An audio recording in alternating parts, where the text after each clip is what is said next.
1700 years ago, a secret text named the Invisible Rulers, it claimed, were keeping every human soul locked inside a counterfeit universe, and it knew their names.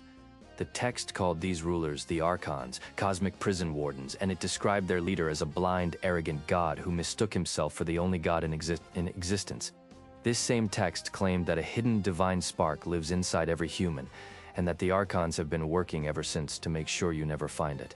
The document containing all of this was discovered in 1945, buried in a sealed clay jar in the Egyptian desert near a town called Nag Hammadi. Inside were 13 leather-bound codices containing 52 separate texts, writings from a movement that the early Christian church had spent centuries trying to erase from history.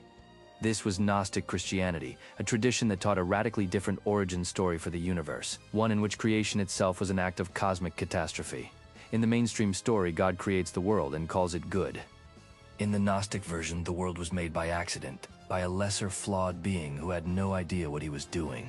The Gnostic texts called this flawed creator the Demiurge, a Greek word meaning craftsman or artisan, and the most important of those texts described exactly how he came to exist.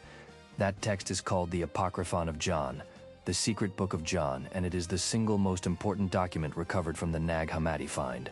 The text begins in a realm it calls the Pleroma, the fullness, a perfect divine reality above and beyond this universe, populated by eternal beings called Aeons.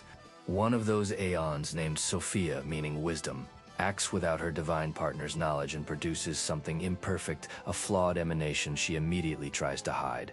That imperfect emanation becomes the Demiurge, a lion-faced serpentine being who awakens alone in the dark, sees no one above him, and immediately declares himself the only god. He then creates the physical universe and the Archons, 7 planetary rulers, each assigned to govern a layer of reality like guards at the gates of a cosmic prison. Each Archon in the text is given a name, a face, and a domain, and scholars have noted that these names closely mirror the names of planets and gods in ancient Babylonian astrology.